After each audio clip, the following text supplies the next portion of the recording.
मुंबई एक ऐसा शहर है जो कभी सोता नहीं। यहाँ रात के 2 बजे भी लाइफ चलती रहती है। Local trains, taxis, call centres, hospitals, सब कुछ एक्टिव होता है। लेकिन इसी शहर के बीच एक ऐसी जगह है जहाँ रात होते ही वक्त रुक सा जाता है। गोरेगांव के पास स्थित आरे कॉलोनी, जिसे लोग मुंबई का ग्रीन लंग भी कहते हैं, दिन के समय बिल्कुल पीसफुल और नेचुरल लगता है। लेकिन जैसे ही सूरज ढलता है और अंधेरा धीरे धीरे जंगल को कवर करता है, वहाँ का माहौल एकदम बदल जाता है। लंबी खामोश सड़कें, दोनों तरफ घने पेड़ और बीच में एक ऐसा सन्नाटा जो नॉर्मल नहीं लगता। लोकल लोग अक्सर एक बात कहकर इस जगह से दूर रहने की सलाह देते हैं। रात के बाद आरे के जंगल रोड पे अकेले मत जाना। यह सिर्फ एक वार्निंग नहीं, बल्कि उन लोगों का एक्सपीरियंस है जिन्होंने वहाँ कुछ ऐसा देखा जिसे वो आज तक समझ नहीं पाए।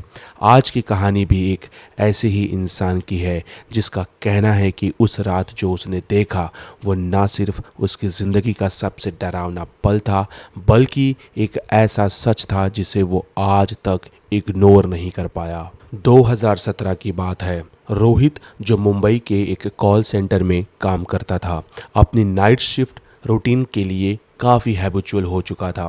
रात के ऑड आवर्स उसके लिए नॉर्मल थे और घर लौटने के लिए वो अक्सर आरे कॉलोनी का शॉर्टकट यूज़ करता था। उसका कहना था कि दिन के टाइम ये रूट काफ़ी पीसफुल लगता है और ट्रैफिक भी कम होता है, इसीलिए वो टाइम बचाने के लिए इसी रास्ते को हमेशा चूज़ करता है। उस रात भी सब कुछ नॉर्मल था। उसने अपनी शिफ्ट ख़त्म की, ऑफिस से निकला, हेलमेट पहना और अपनी बाइक स्टार्ट करके घर की तरफ निकल पड़ा। टाइम था करीब 2:30 बजे। शुरू के कुछ मिनट्स बिल्कुल यूजुअल थे। ठंडी हवा चल रही थी, रोड खाली था और सिटी का नॉइज़ धीरे धीरे पीछे छूटता जा रहा था। जैसे ही रोहित आरे कॉलोनी के जंगल वाले एरिया में एंटर हुआ, उसे एक अजीब सी फीलिंग आनी शुरू हो गई। ये वो सेम रोड था जहां वो पहले भी कई बार आ चुका था, लेकिन उस रात कुछ अलग था। शायद ज़्यादा खामोशी या शायद उसका दिमाग थोड़ा सा थक चुका था। उसने इस फीलिंग को इग्नोर किया और बाइक चलाता रहा। जैसे ही रोहित एक शार्प टर्न लेता है, उसकी नज़र रोड के लेफ़्ट साइड पर पड़ती है। वहाँ एक औरत खड़ी थी, वाइट साड़ी पहने हुए, लंबे खुले बाल और एक अजीब सा स्टिलनेस उसके पूरी बॉडी लैंग्वेज में था। सबसे अनयूजुअल बात ये थी कि वो बिल्कुल सीधा रोहित की तरफ देख रही थी, बिना हिले, बिना कुछ बोले। उस वक्त रोहित का पहला रिएक्शन डर नहीं था, बल्कि कन्फ्यूजन था। उसने सोचा शायद कोई मुसीबत में हो या किसी को लिफ्ट चाहिए हो। उसने अपनी बाइक की स्पीड धीरे की और थोड़ा पास आने लगा, लेकिन जैसे ही वो उस औरत के करीब पहुंचा, एक ऐसी चीज़ हुई जो उसके लॉजिक के बाहर थी। वो औरत बिना चले, बिना भागे 1 सेकंड के अंदर रोड के दूसरे साइड पहुंच गई। रोहित ने क्लियरली देखा कि उसने कोई मूवमेंट नहीं किया, फिर भी वो एक जगह से दूसरी जगह इंस्टेंटली शिफ्ट हो गई। ये मोमेंट इतना अनएक्सपेक्टेड था कि रोहित का दिमाग तुरंत इससे एक्सेप्ट नहीं कर पाया। उसने खुद को समझाया कि शायद आंखों का धोखा हो या थकान की वजह से हेलुसिनेशन हो रहा हो। रोहित ने अपने बाइक को फिर से नॉर्मल स्पीड पर लाया और आगे बढ़ने लगा। उसका दिमाग उस इंसिडेंट को समझने की कोशिश कर रहा था। वो मन ही मन में सोच रहा था, शायद मैंने गलत देखा, शायद कोई शैडो थी या लाइट का रिफ्लेक्शन होगा। लेकिन अंदर ही अंदर एक अनईजी फीलिंग उसके साथ चिपकी हुई थी। जंगल का अंधेरा अब उससे ज़्यादा गहरा लग रहा था और हर शैडो थोड़ी ज़्यादा रियल। तभी उसने कैजुअली अपना रियर व्यू मिरर चेक किया, जो एक नॉर्मल हैबिट थी, लेकिन जो उसने मिरर में देखा उसने उसके अंदर के सारे डाउट्स को तोड़ दिया। मिरर में वही औरत दिख रही थी, लेकिन अब वो रोड के साइड पर नहीं, बल्कि उसकी बाइक के पीछे बैठी हुई थी। उसका चेहरा अब भी क्लियरली विजिबल नहीं था, लेकिन उसकी प्रेजेंस इतनी रियल थी कि रोहित का पूरा बॉडी फ्रीज होने लगा था। उस मोमेंट पर रोहित के पास दो ऑप्शंस थे, या तो वो पीछे मुड़कर कंफर्म करे या बिना वक्त गवाए वहाँ से निकल जाए। उसने दूसरा ऑप्शन चूज़ किया। उसने एक्सीलेटर फुल घुमा दिया और बाइक को मैक्सिमम स्पीड पर दौड़ा दिया। उसका हार्ट रेट बहुत तेज़ी से बढ़ रहा था, हाथ काँप रहे थे और सांस तेज़ हो चुकी थी। उसे लग रहा था जैसे कोई उसके बिल्कुल पीछे बैठा हो, लेकिन वो हिम्मत नहीं कर पा रहा था कि पीछे मुड़कर देख सके। जैसे जैसे वो आगे बढ़ रहा था, उसे एक और अजीब चीज़ फील हो रही थी। रोड ख़त्म ही नहीं हो रहा था। ये वही रूट था जिसे वो पहले कई बार क्रॉस कर चुका था, लेकिन उस रात डिस्टेंस अनयूजुअल लग रहा था, जैसे कोई एक लूप में फंस गया हो।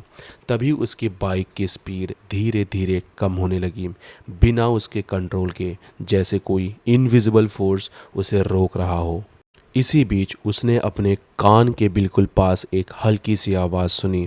आवाज़ इतनी धीमी थी कि पहले उसे लगा शायद हवा का शोर है, लेकिन जब उसने ध्यान से सुना तो क्लियरली एक लफ्ज़ उसके कान तक पहुंचा, रुक जाओ। ये आवाज़ न मेल थी न फीमेल, बल्कि एक अजीब सी विस्पर थी जो डायरेक्टली उसके कान के पास आ रही थी।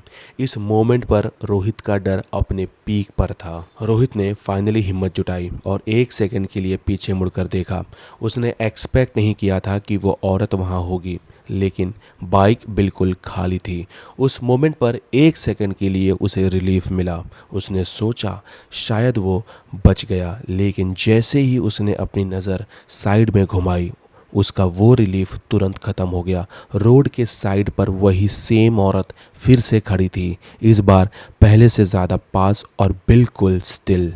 इस बार रोहित ने बिल्कुल भी रुकने का रिस्क नहीं लिया। उसने बाइक को फुल स्पीड पर दौड़ाया और बिना पीछे देखे सीधा आरे कॉलोनी के एग्जिट गेट तक पहुंच गया।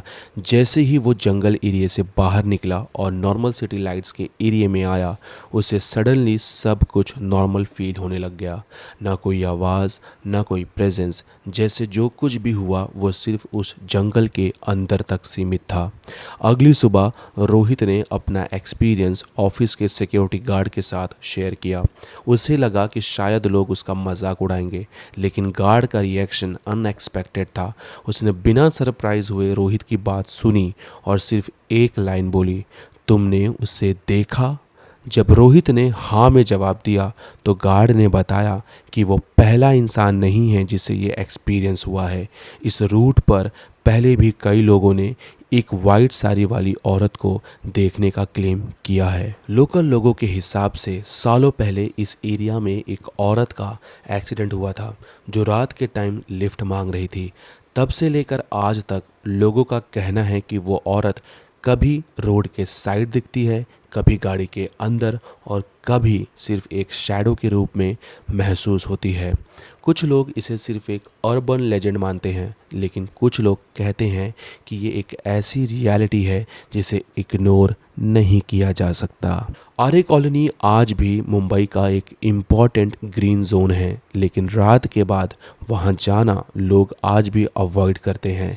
शायद ये सिर्फ डर है या शायद कुछ और, लेकिन एक बात क्लियर है, कुछ एक्सपीरियंसेस ऐसे होते हैं जिनके पास कोई लॉजिकल एक्सप्लेनेशन नहीं होता, और शायद इसलिए लोग आज भी कहते हैं रात के अंधेरे में हर चीज़ वैसी नहीं होती जैसे वो दिखती है। That's it for today's video. मिलते हैं नेक्स्ट वीडियो में, तब तक के लिए goodbye and take care.